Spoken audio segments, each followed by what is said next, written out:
happy talk, keep talking happy talk. Talk about things you'd like to do. Quel glamour.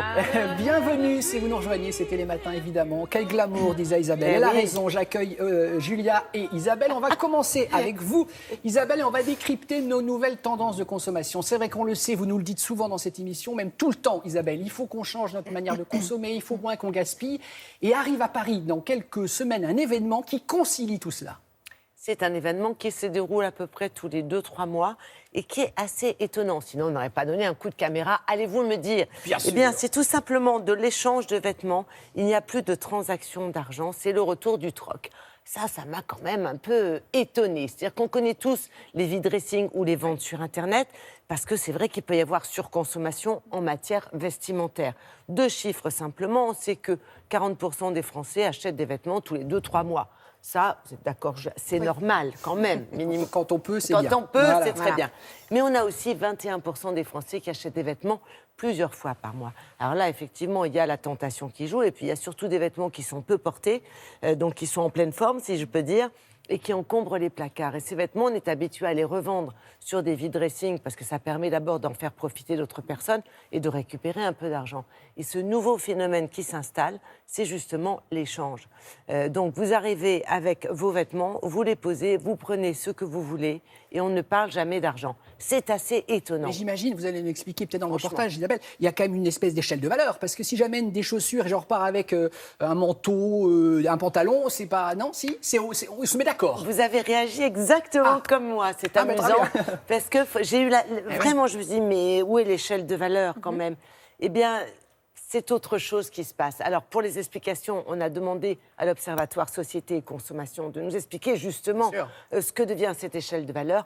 Et pour l'organisation, nous nous sommes rendus sur place. À l'un de ces événements à Paris, nous avons rencontré l'organisatrice.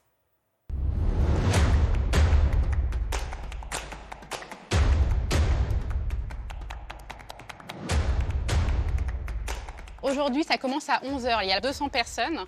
La session suivante à 13h, puis à 15h. Donc ça va faire 600 personnes en tout sur la journée. Il nous faut 2 personnes à l'accueil pour vérifier les tickets et le reste des personnes en salle pour aider les gens à installer leurs affaires sur les tables.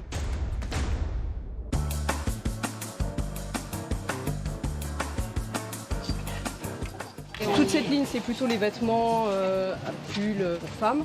Vous avez les hommes un peu au fond, les accessoires par ici.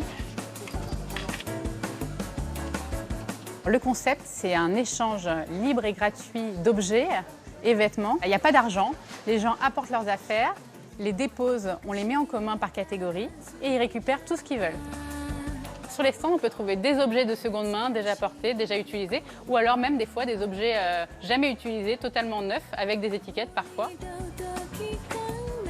Le don, c'est pratiqué par 70% des Français. Sauf que là, ce qui est intéressant, c'est que c'est joué du côté de l'échange, en fait. Et donc, l'échange, ça veut dire quoi? Ça veut dire aussi la dimension de lien social, de partage. Ça fait plaisir, d'une certaine manière, de donner une seconde vie à des objets qu'on a possédés. Ça permet aussi de lutter contre le gaspillage, d'être plus responsable. Alors, les participants viennent de toute l'Île-de-France. Il y en a qui viennent de très loin, ils viennent avec leur valise à roulettes pour venir participer au troc. Pour l'instant, c'est tous les 2-3 mois. Avant, on n'accueillait que 200 personnes. Maintenant, pour cette session, on accueille 600 personnes. Et on va continuer comme ça, à essayer de faire tous les 2 mois 600 personnes. Dans ce genre de contexte, fondé sur le troc et l'échange, la valeur, elle n'est pas dans le prix de l'objet, évidemment, puisque l'objet, on va le récupérer gratuitement. La valeur, elle va être plutôt dans, d'une certaine manière, l'expertise du consommateur. Il a été malin, il a su dénicher le bon produit, il va pouvoir raconter cette histoire à ses proches, il va pouvoir se valoriser d'une certaine façon par sa compétence et par sa capacité à faire un peu cette bonne affaire, entre guillemets. J'ai donné pas mal de t-shirts, de hauts, des habits à moi qui soit ont un peu daté, soit dont le style me plaît plus trop. J'ai donné à peu près une 30aine de pièces, je pense. J'ai pris un super manteau, c'est plus de saison mais bon, pour la saison prochaine. Et j'ai pris un pull qui me plaisait pas mal, à voir si je le garde pour moi ou si je le donne à ma sœur. Maintenant je match mon style, alors c'est un peu un point de vue écolo. Avec des pièces que j'achète, mais aussi que je chine, etc. Ou des pièces de mes grands-mères. Donc c'est un petit mix de tout. Là, l'idée, c'est de compléter ça, de ne pas acheter dans le commerce des produits neufs sans arrêt, quoi. Voilà, donc l'idée, c'est de donner, prochain événement, 20 mai, toujours à Paris.